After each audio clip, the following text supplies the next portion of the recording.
우리 말씀 보도록 하겠습니다. 사무엘상 22장 1절 2절 말씀 보도록 하겠습니다. 사무엘상 22장 1절 2절 말씀 보도록 하겠습니다.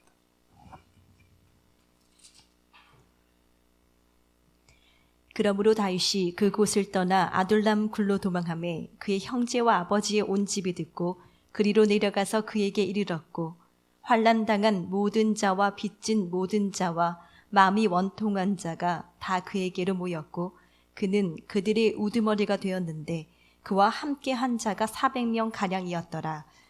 아멘. 기도하고 말씀 나누도록 하겠습니다. 하나님, 환경만 보던 내 시선을 높일 말씀의 틀을 주심에 감사합니다. 급박한 상황 속에서 야이로의 길을 막는 수많은 무리가 있었던 것처럼 내 삶의 방해꾼이 많아 보였습니다. 많은 무리에 의해 이리저리 밀려가는 것으로도 모자라 멈춰서 혈루증 앓던 여인의 사연을 들으시는 주님을 보며, 하나님은 내 기도를 듣지 않는 것 같고 내게 관심이 없는 것처럼 보였습니다. 그러나 12해 동안 부정했던 여인을 당신의 딸로 회복시키시는 과정을 통해 자신의 12살 난 딸 또한 고치실 것이라는 믿음을 불어넣는 과정인 줄 믿습니다. 이 하나님이 우리 하나님 되심에 감사합니다. 내 인생도 급한데 뛰어든 그 사람, 때로는 원수처럼 보이는 그 사람이 사실 하나님께서 내 삶의 은혜를 베풀기 위한 표적으로 세상과는 다른 시선으로 보기 원합니다. 기록된 말씀이 식구들의 삶에 실제하는 사건으로 역사하게끔 축복하여 주옵소서. 그리스도 되신 예수님 이름으로 기도드립니다. 아멘. 은혜가 담긴 그릇 다윗이라는 말씀의 제목으로 하나님의 말씀 나누도록 하겠습니다. 우리가 다윗 그러면은 일단 좋은 사람입니다. 그런데 그 다윗이 오늘 다윗의 삶을 이렇게 보면서 말씀 통해서 추적해 보면서요, 이런 사람이라고 하는 것들이 잡혀지고 그 다윗과 내가 동일 인물이구나를 이제 발견했으면 좋겠습니다. 그 다윗이 일단 다윗 그러면 좋은 사람이죠. 후광 효과가 있어요. 이제 후광 효과가 있고 그 반대 되는 이제 단어가 갈키 효과인데요.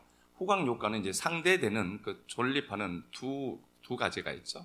장점, 단점도 있고. 그런데 이게 두 중에 하나로 이제 퉁쳐져야 돼요. 그래서 그 사람 그러면은 장점이 부각돼. 그래서 그 사람 하는 모든 것이 불편한 게 있어도 괜찮아 보여요. 이 후광 효과. 이제 장점이 부각되는 거죠. 그런데 갈키 효과는 그 사람 그러면 그거야. 갈키 효과. 아주 이제 단점만 부각되는 거죠. 이게 이제 있는데, 다윗 그러면 일단 후광 효과가 있어요. 다윗은 골리앗도 쳐 죽였죠.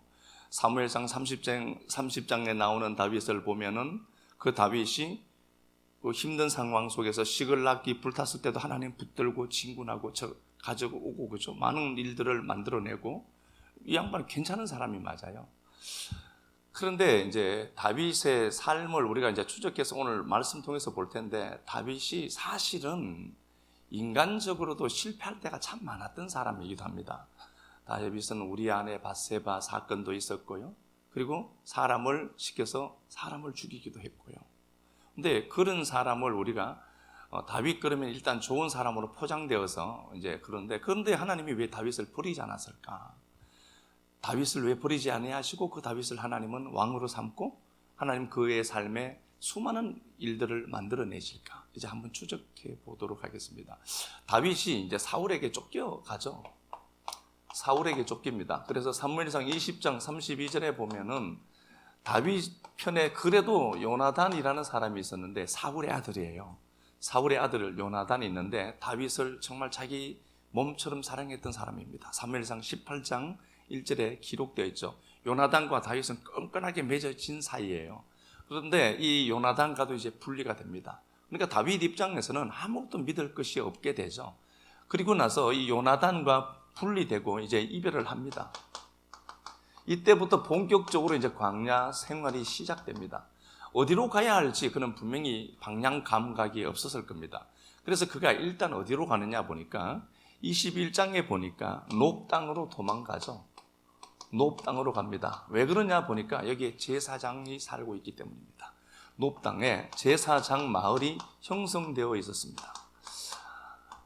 놉 땅으로 일단 갑니다. 하나님의 그 뜻을 묻고도 싶었겠지만 그가 어느 곳으로 가야 할지 방향 감각도 없고 어디로 가야 할지도 모르는 상황이죠. 그래서 그가 제사장들이 살고 있는 놉 땅으로 일단 향해서 갔습니다. 그의 사람들과 함께 놉 땅에 가게 됐는데요. 여기에 보니까 아히멜렉이라고 하는 제사장이 있습니다. 이곳에 가서 아히멜렉에게 들어갑니다. 그래서 내가 왕의 심부름을 가는 중인데 내가 아무것도 가져온 게 없다. 거짓말해요. 왕의 심부름을 가는데 내가 아무것도 가져온 것이 없는데 배가 고프니까 먹을 걸 좀 달라라고 얘기합니다. 그래서 이 아히멜렉이 그렇게 얘기하죠.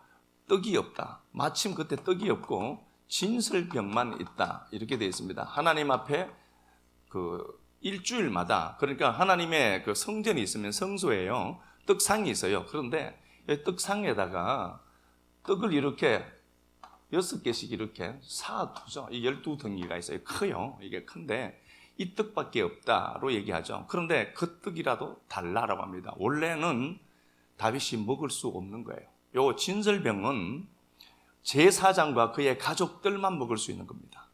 진설병은 제사장과 그의 가족들만, 그것도 어디에? 성전에서만 먹어야 됩니다.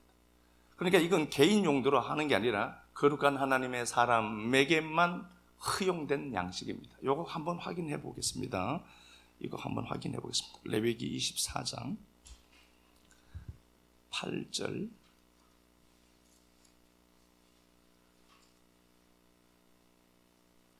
레위기 24장 8절 9절 한번 봅시다. 안식일마다 이 떡을 야훼 앞에 항상 진설할지니 이는 이스라엘 자손을 위한 것이요 영원한 언약이니라. 이 떡은 아론과 그의 자손에게 돌리고 그들은 아론과 그의 자손에게만 돌리죠. 제사장만 먹을 수 있는 떡이에요. 또 그들은 그것을 거룩한 곳에서 먹을지니 거룩한 곳에서 먹어야 됩니다. 그러니까 일반 사람들은 먹지 못하는 떡이에요. 제사장과 그의 가족들만 먹을 수 있는 떡입니다. 다윗이 그걸 달라라고 얘기해요. 다윗이 이거 지금 요청부터도 틀려 먹은 거죠. 그리고 그 떡을 달라라고 했고 아히멜렉이 그 떡을 또 선뜻 내어줘요. 지금 다윗의 거짓말에 의해서 지금 계속 일이 벌어지고 있습니다. 다윗이 거짓말한 거예요. 포인트는 그겁니다. 그런데 이때에 7절에 한번 보니까요. 7절 한번 봅시다.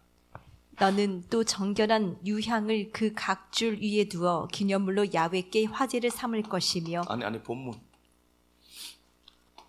가서 보겠습니다. 본문 가서 봅시다.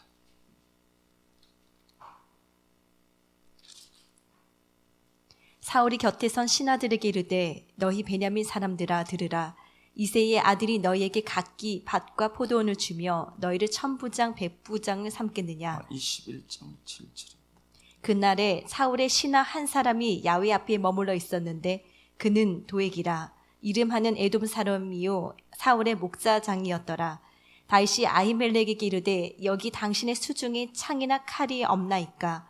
왕의 일이 급함으로 내가 내 칼과 무기를 가지지 못하였나이다 하니 제사장이 이르되 내가 엘라 골짜기에서 죽인 블레셋 사람 골리앗의 칼이 보자기에 쌓여 에봇 뒤에 있으니 내가 그것을 가지려거든 가지라.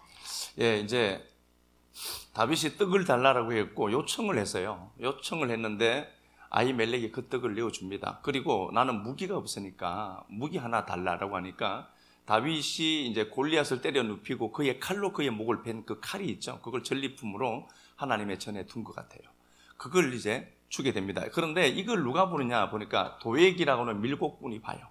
이게 사울에게는 굉장히 중요한 사람이겠죠. 그죠?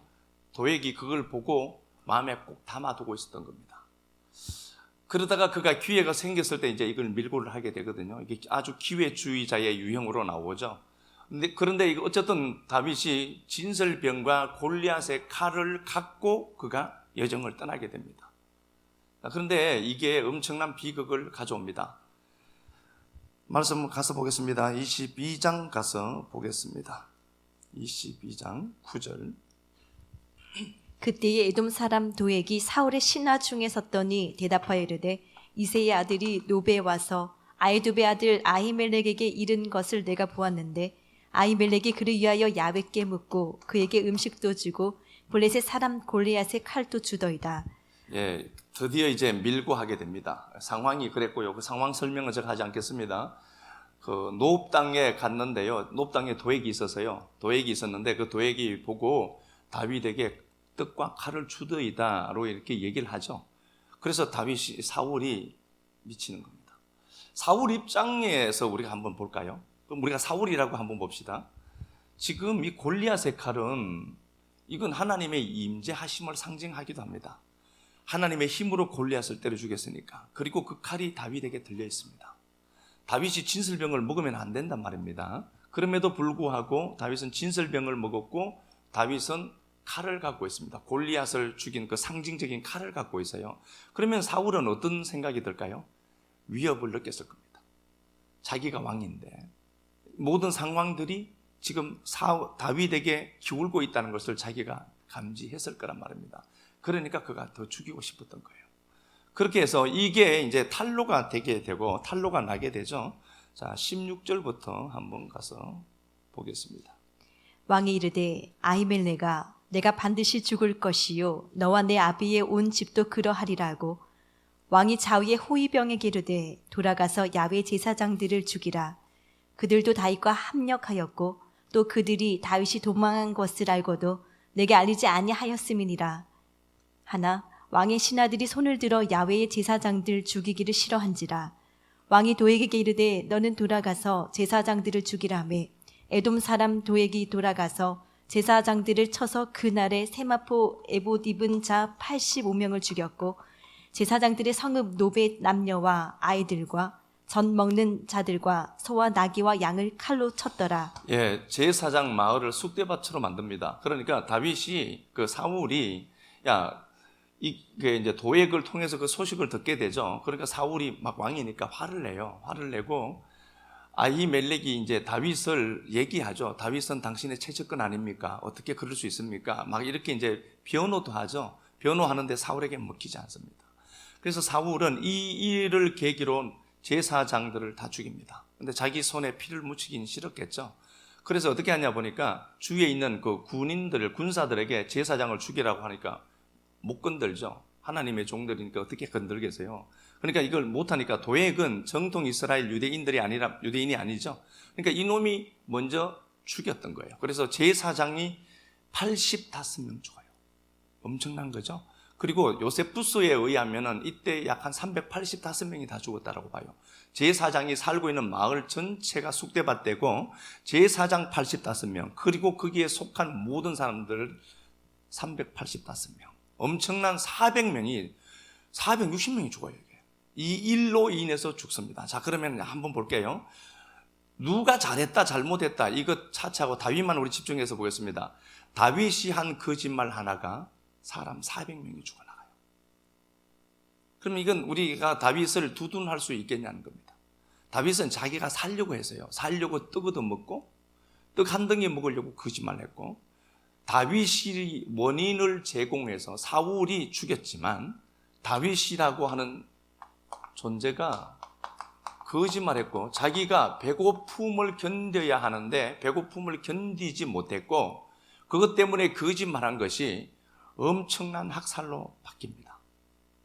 이게 다윗이 우리가 이제 다윗 그러면 후광 효과가 있어서 그런데요.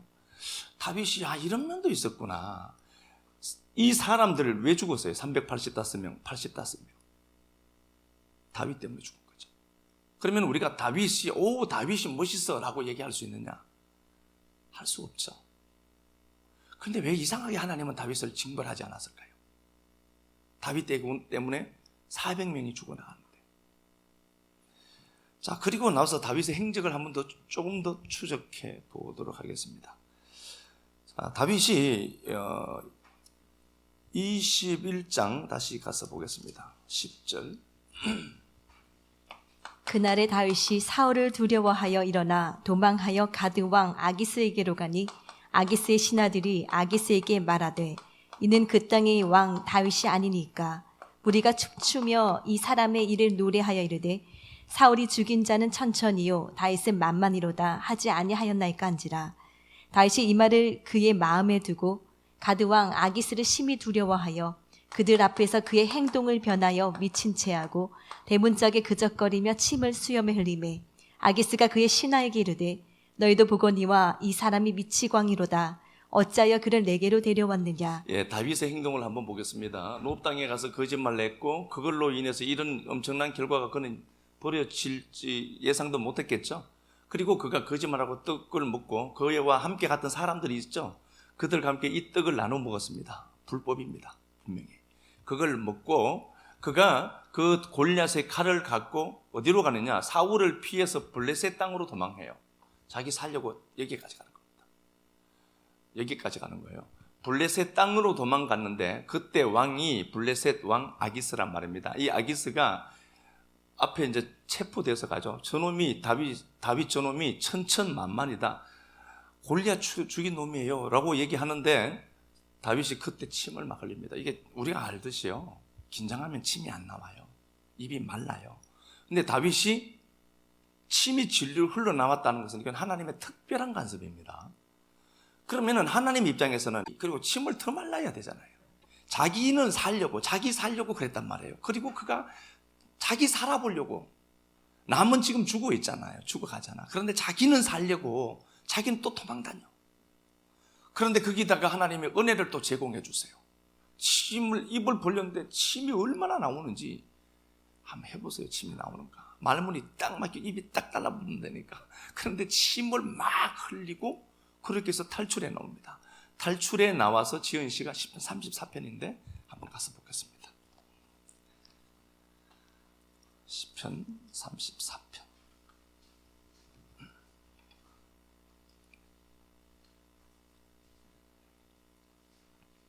시편 34편 1절. 내가 야훼를 항상 송축함이여 내 입술로 항상 주를 찬양하리이다. 항상 하나님을 송축하고 찬양하겠습니다. 자기는 풀렸거든.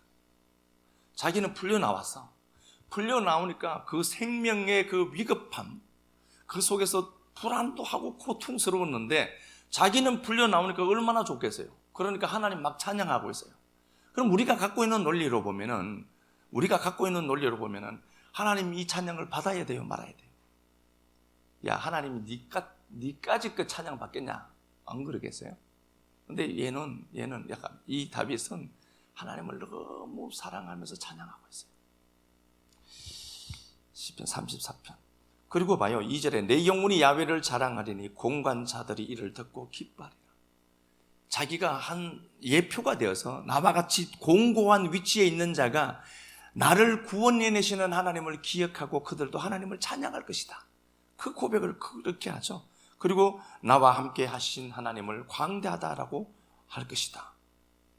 7절 야훼의 천사가 주를 경외하는 자들을 둘러 진치고 건져내시는 도다. 하나님 자기를 건져내셨죠. 근데 그걸 막 이렇게 얘기하죠. 계속해서 봐요. 13절 12절 생명을 사랑하고 연수를 사랑하여 복받기를 원하는 사람이 누구냐. 하나님 앞에 현상적인 복이죠. 이거 현상적인 복을 받으려고 하는 사람이 누구냐. 13절 네 혀를 악에서 금하고 내 입술을 거짓말에서 금해라. 자기가 거짓말했거든. 그런데도 뻔뻔하게 하나님 앞에 복 받으려거든. 거짓말하지 마라. 너 얘기해요. 얼마나 이게 어폐가 있어 보입니까? 이게 좌우가 맞나요? 하나님을 찬양하면서 주의 사자가 의인을 건진대요. 자기가 의인이라고 하죠 또. 그리고 자기는 하나님 앞에 거짓말하지 말자. 하나님 앞에 복 받기를 원하는 자들아 거짓말하지 말자. 자기는 거짓말했거든. 그런데 여기에 보면은 18절에 이 상황을 통하여서 다윗에게 배양된 게 하나가 있습니다. 18절 야훼께서는 마음이 상한 자를 가까이 하시고 중심으로 통회하는 자를 구원하시는 도다. 그러니까 다윗은 이런 상황, 하나님은 다윗을 이런 상황들을 통하여서 네가 죽은 자다를 하나님 확인시켜내는 겁니다. 그죠? 자, 이렇게 보겠습니다. 다시 한번 보겠습니다. 다윗의 노선 한번 추적해 보는 겁니다. 다윗은 지금 다윗은 롭 땅에서 제사장에게 거짓말했습니다. 자기가 살려고. 그리고 골리앗의 칼을 얻었습니다. 얻고 그들은 굶주린 배를 채우고 그 칼을 들고 이방 땅, 블레셋 땅으로 갑니다. 이게 현명하지도 않아요. 제정신이면 블레셋 땅으로 못 갑니다. 그러니까 블레셋 사람들이 어떻게 반응하느냐 보니까 다윗이 골리앗 죽인 놈 아닙니까 저거. 천천만만했고 막 그럴 때 푸푸댄서 치고 여자들이 막 그랬잖아요. 막 그랬다라고 얘기하고 있죠. 그러면은 다윗이 지금 판단력도 제대로 된 판단력을 갖고 있지 못한 상태입니다. 그리고 그곳에서 침을 흘렸고 그는 그곳에서 풀려나요. 풀려나오고 나서 시편 34편은 얄밉도록 찬양해요. 하나님을. 자기는 살았거든. 근데 자기로 인해서 제사장 마을에 제사장이 85명 죽어요. 자기로 인해서. 그리고 요새 부수에 의하면 835명이 사람들 다 죽었다고 했단 말이에요. 그렇게 놓고 보면은 다윗의 시편 34편은 어떻게 보면은 말이 안 되는 찬양이에요. 어떻게 자기는 살면서 자기 살려고. 그죠? 자, 그리고 여기에서 풀려 나와서 본문 가서 보겠습니다. 오늘 본문 보겠습니다. 본문 가서 보겠습니다. 22장 오늘 본문 보니까 다윗이 풀려 나와서 어디로 가는가 보니까 아둘람 굴로 가죠. 오늘 본문이죠. 본문에 보면은 아둘람 굴로 가요. 아둘람 굴에 들어가는데 여기서 400명의 우두머리가 되더라. 그렇게 되어 있습니다. 자, 그러면은 이 사람을 하나님이 리더자로 세우면 됩니까? 네? 하나님이 이런 걸 모르겠습니까? 이런 상황을. 다윗은 오직 자기가 사는 게 목적이었고요. 그럼에도 불구하고 하나님이 침을 막 흘리도록 은혜를 베풀어 주셨고요. 시편 34편에서 그는 얄밉도록 하나님을 찬양하고 있고 자기를 의인이라고 칭하고 있어요. 그리고 하나님 앞에 생명을 사랑하고 하나님 앞에 복받기를 원하는 자들아 입에서 악을 그치고 거짓말하지 마라. 자기는 거짓말했단 말이에요. 그런 자가 아둘람으로 오니까 400명의 대빵이 돼요. 400명의 우두머리가 됩니다. 그럼 이 사람은 하나님 여기 세우시면 안 돼요. 그렇죠.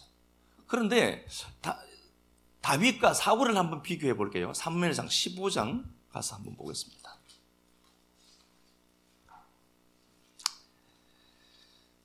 사무엘상 15장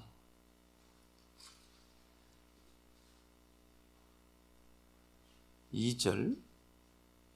만군의 야훼께서 이같이 말씀하시기를 아말렉이 이스라엘에게 행한 일 곧 애굽에서 나올 때에 길에서 대적한 일로 내가 그들을 벌하노니 지금 가서 아말렉을 쳐서 그들의 모든 소유를 남기지 말고 진멸하되 남녀와 소아와 젖 먹는 아이와 우양과 낙타와 나귀를 죽이라 하셨나이다 하니 사울이 백성을 소집하고 그들을 들라임에서 세어보니 보병이 20만 명이요 유다 사람이 10,000명이라.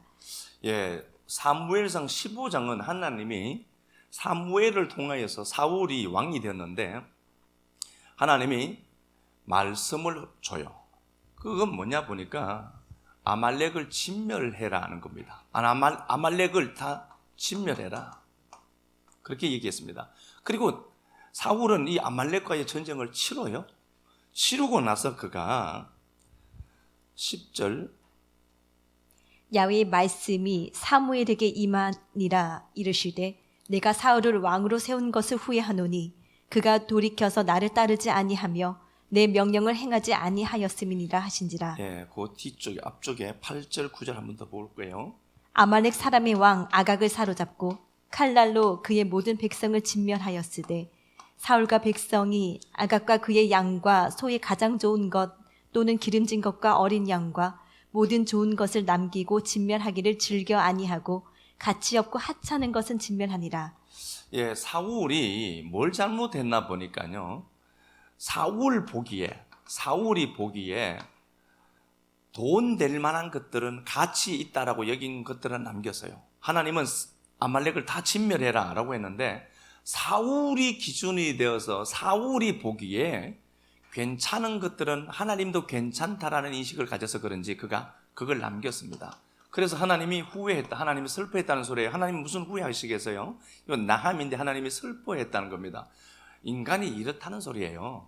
자, 그리고 어떻게 하는가 보니까 25절 사무엘이 사울에게 이르되 나는 왕과 함께 돌아가지 아니하리니 이는 왕이 야훼의 말씀을 버렸으므로 야훼께서 왕을 버려 이스라엘 왕이 되지 못하게 하셨습니다. 그러니까 아말렉을 완전히 진멸해라 라고 했는데 사울은 자기 보기에 좋은 것들을 남겼단 말이에요. 그래서 이 결과가 어떻게 됐냐? 하나님이 사울을 왕에서 버렸다는 겁니다. 하나님이 버렸대. 너무 가혹한 것 아닙니까 이거? 사울이 잘못한 게 뭐가 있어요? 우리가 보기에 사울이 아말렉을 철하라고 해서 전쟁까지 치렀어요. 치르고 자기가 좀 좋은 거 남겨서요. 왜냐면 우리 그럴 수 있단 말이에요. 그랬는데 이게 왕에서 탈락시킬 만한 범죄였느냐? 거짓말한 것도 없어요 별로. 물론 그가 백성들에게 짐을 미루고 떠밀고 했던 건 있지만 이게 무슨 사울 입장에서 보면 아니 하나님 다윗보다는 내가 낫잖아요 라고 할 수 있는 재료가 충분히 되지 않습니까? 다윗은 지금 자기가 거짓말 했고 골리앗 칼을 뺏어갔고 그것 때문에 당장 현상적인 것은 사람이 380명이 죽었어요. 그러면 사울 입장에서 하나님 이것 갖고 나버리면 어떡합니까? 저는 보세요. 저게 자기 살려고 거짓말 했는데 300명이 죽었는데 그래도 쟤보다 낫잖아요. 그리고 저는 보세요. 자기 살려고 도망갔다니까 블레셋으로. 거기서 자기가 풀려나니까 사람들이 죽어나가는데도 자기가 풀려나오니까 하나님 그렇게 찬양하잖아요. 가식적인 것 이렇게 얘기했을 수 있겠지 않습니까? 그런데 하나님은 사울을 버렸어요. 결국 하나님은 사울을 버리고 다윗을 버리지 않습니다. 그러면 이유는 뭘까요?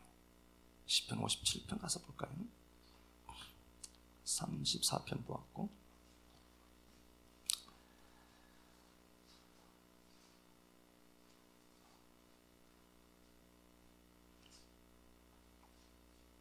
시편 57편 하나님이여 내게 은혜를 베푸소서. 내게 은혜를 베푸소서. 내 영혼이 죽기로 피하되. 굴 속에서 나왔을 때 물론 이게 사무엘상 24장의 굴이기도 하고 막 그런데요. 자 그냥 보겠습니다. 굴 속에서 나왔을 때 시편 57편에 사울 좀 지우겠습니다. 시편 57편에 보니까 그가 뚜껑을 딱 열면서 하나님 내게 은혜를 베풀어 주세요라고 고백하고 있어요. 은혜는 자격 없는 자에게 주어진 하나님의 선물입니다. 내가 전혀 원인이 없는데 나는 전혀 원인이 없는데 하나님이 주시는 거죠. 하나님이 원인이 되어서 결과를 누리는 걸 요걸 은혜라고 하는 겁니다. 그래서 은혜를 선물, 공짜라고 하는 거예요. 하나님 내게 은혜를 베푸소서. 여기도 은혜를 베푸소서. 주의 날개의 그늘 아래 피하기까지. 그리고 나를 위해서 모든 걸 이루시는 하나님입니다. 그리고 그가 마음을 확정하고 7절에 하나님을 찬양하게 돼요. 하나님을 찬양하는 그 다윗을 보게 됩니다. 여기 보니까 다윗의 믹담시 이렇게 돼 있죠. 이게 믹담, 기록된 것, 가려지다는 단어예요. 이게 카탐이라는 단어에서 왔어요. 카탐이 이제 가려지다. 그리고 이게 금이에요, 금. 그러니까 이게 믹담이라는 단어는 시 중에 최고의 시다로 보시면 좋을 것 같아요. 다윗이 많은 시편을 기록했지만 시편 중에 최고의 시편이다. 최고의 글이다. 이게 믹담이라는 단어입니다. 그리고 알다스 헷에 맞춘 노래도 있죠. 타이틀 보니까 다윗의 믹담시 인도자를 따라 알다스 헷에 맞춘 노래 이렇게 되어 있잖아요. 이 알다스 헷이 멸망하지 않는다, 파괴하지 마라는 단어예요. 파괴하지 않는다. 나는 절대로 망하지 않는다. 나는 절대로 멸망되지 않고 파괴되지 않는다 라는 얘기입니다. 이게 원래 추수 때 썼던 단어예요. 원래 늘 그런 건 아니지만 이게 샤하트라는 단어인데 이사야 65장 한번 가서 다시 넘어오겠습니다. 이사야 65장. 이사야 65장 8절 한번 가보도록 하겠습니다. 65장 8절. 야훼께서 이와 같이 말씀하시되 포도송이에는 즙이 있으므로 사람들이 말하기를 그것을 상하지 말라.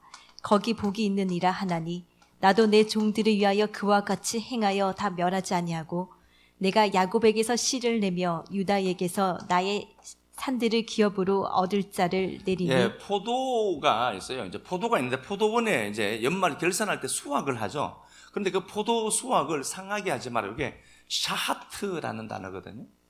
추수 때에 거두어야 될 것 아니에요. 그럼 이때 놓치면 1년 농사가 완전히 끝이란 말이거든요.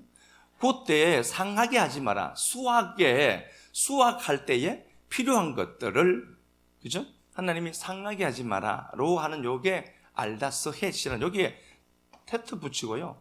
R을 붙이면, 요게 R을 붙여놓으면 돼요. R이 요게 부정사거든요. 파괴하지 마라는 단어예요. 똑같은 단어예요. 자, 그러면은 다윗이 시편 57편에서는 굴에서 나왔죠. 자기가 살려고 굴에서 나왔단 말이에요. 그리고 그가 맨 처음 입에서 고백되는 소리가 뭐냐? 하나님의 은혜만 구해요.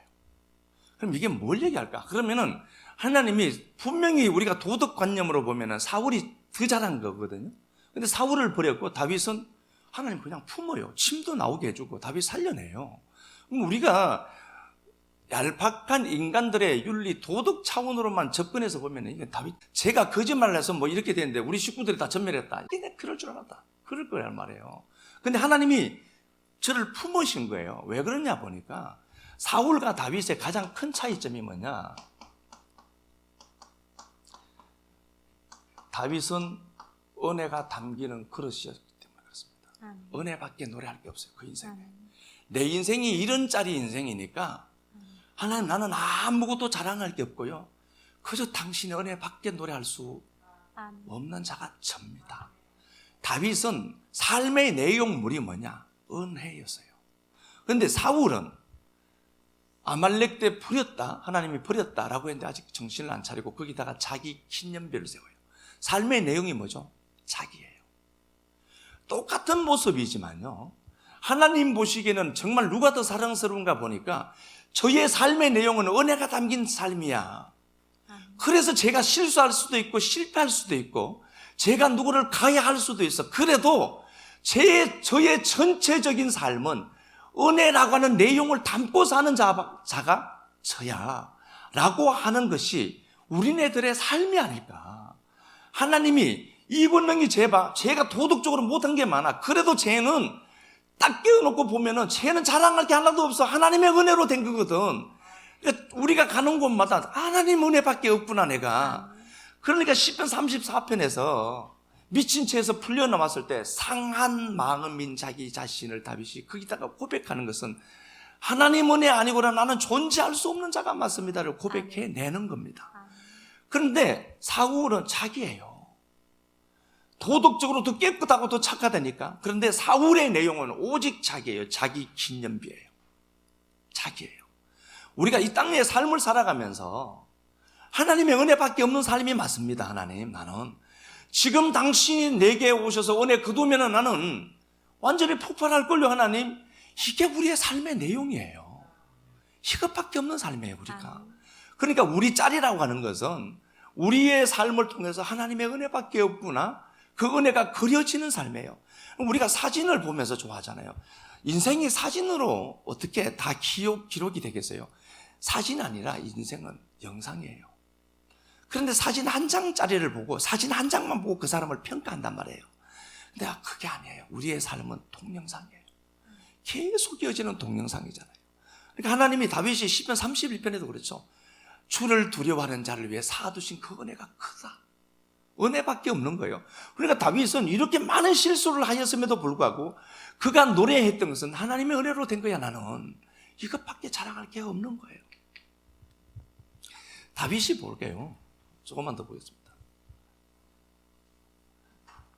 담긴 삶이라고 하는 그릇에 담긴 내용이 다윗은 은혜였습니다. 그래서 그가 은혜밖에 노래 못했던 겁니다. 그 다윗을 통하여서 하나님이 사무엘상 24장에 보면은 사울이 다윗을 또 추격해오죠. 그래서 그가 굴 속에 또 숨어 있어요. 근데 볼 일이 급해서 사울이 거기서 용변을 보게 되죠. 근데 살금살금 뒤를 가서 사울의 옷자락을 베요. 이게 마음에 찔려요.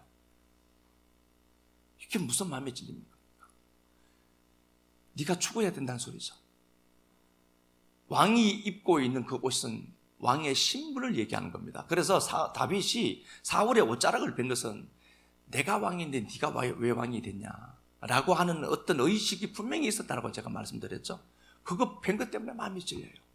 이런 하나님 앞에 섬세한 마음이 있어요. 그리고 그가 충분히 죽일 수 있었음에도 불구하고 죽이지 않습니다. 이후로 나와서 사울에게 얘기하죠. 왕이여, 왜 벼룩 같은 나를 수색하러 왔습니까? 왕이 왜 나 같은 걸 하나 잡으려고, 벼룩 하나 잡으려고 그 많은 군대 동원해서 오십니까? 그러니까 이 사울이 어떻게 하죠? 후회해요. 내 아들아. 그러면서 자기가 사울이 다윗을 향해서 얘기한다니까요. 네가 맞다. 그리고 자 24장 42절인가? 24장 22절 한번 가서 봅시다. 24장 22절. 다윗이 사울에게 맹세하매 사울은 집으로 돌아가고 다윗과 그의 사람들은 요새로 올라가니라. 예, 사울은 이제 자기 집으로 이제 돌아가죠. 다윗은 자기가 있어야 될 요새로 돌아갑니다.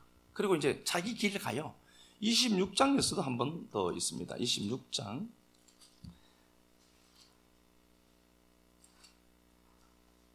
25절. 사울이 다윗에게 이르되 내 아들 다윗아 내게 복이 있을지로다. 내가 큰 일을 행하겠고 반드시 승리를 얻으리라 하니라. 다윗은 자기 길로 가고 사울은 자기 곳으로 돌아가니라. 예. 다윗이 탁월하다? 아닙니다. 다윗은 탁월한 게 아니라 은혜밖에 붙들 수 없는 자였습니다. 그러니까 내가 이런데 내가 난데 라고 자랑할 거리가 하나도 없어요. 사실요. 우리 인생이 그거예요. 그래서 우리라는 인생을 딱 열면은 하나님이 은혜밖에 없는 거구나, 이거 확인시켜내는 거예요. 24장에서 사울이 있을 때 다윗이 죽이지 않죠. 그리고 나서 어떻게 하냐 보니까 사울은 자기 집으로 궁전으로 가고 다윗은 요새로 자기 길 가요. 26장에서도 또 한 번 더 죽일 기회가 있었는데 또 와요, 이 양반이. 24장에서 이렇게 알았으면은 26장에 안 와야 되는데 창과 물병만, 그러니까 다윗이 이제 이때는 또 사울이 군사들 한 중간에 보호받고 있죠. 그런데 여기에 창과 물병을 갖고만 나와요. 다윗 죽일 수 있었죠. 아비새가 저거 한 방에 죽일 수 있습니다. 그러지 마라. 기름 부음 받은 자 함부로 하면 안 된다. 막 이렇게 해서 나왔단 말이에요. 그리고 나와서 다윗, 이때 사울이 또 얘기를 했어요. 그러니까 다윗 네가 맞다. 또 얘기했다니까요. 그리고 나와서 어떻게 하냐. 사울은 자기 길로 가고 다윗은 자기 길로 가더라는 겁니다. 그러니까 다윗이 대단하다. 맞죠? 그런데 다윗은 여기까지 하나님을 그려내요. 이런 하나님까지를 그려내요. 그러니까 사울은 죽이는 일이에요. 그런데 다윗은요, 살리는 일을 해요. 길이 달라요. 그래서 우리가 이런 일을 했다, 저 사람에게 우리가 이런 일을 했는데 제가 왜 회개하지 않지? 걔는 그 길 가야 돼요. 그것까지 여러분들이 통제하시려고 하면 안 돼요. 쟤는 자기 길 가면 돼요. 그리고 우리는 우리 길 가면 돼요. 은혜를 따라가는 삶의 노선을 우리는 따라가면 돼요. 하나님, 내가 저렇게 잘해줬는데 제가 왜 저러죠? 그 사람은 그 사람 길이에요. 그 사람 길까지 내가 통제하실 필요는 없습니다. 하나님이 하셔야 돼요. 절대로 사람은요, 하나님이 해야 되지, 사람이 사람을 바꾸려고 하면 내가 먼저 번아웃돼요. 자기 길 가요. 그래서 사울은 끝까지 죽이는 일에 끝까지 사용돼요. 쓰임받아요. 그런데 다윗은 이런 기가 막힌, 다윗이 지금 변변치 않아요. 도망다니고 있다니까. 자기 몸 하나 간수하기 힘든 상황이에요. 그럼에도 불구하고 그 다윗의 삶을 통해서 그려내는 다윗은 어떻죠? 얘는 용서가 있는 세계를 그려내는 자다. 용서해 주죠. 죽일 수 있는 자인데 죽이지 않죠. 봐. 그 다윗의 삶을 통하여서 쟤는 용서라고 하는 인간들이 갖지 아니한 다른 세계를 그려내는 자다. 은혜의 노선 따라 움직여 가야 돼요. 이 사람 보고 저 사람 보고 어떨 때 마음에 안 들기도 하죠. 어떨 때 저도 제가 마음에 안 들 때가 많은데 어떻게 모든 사람들이 다 마음에 들겠어요?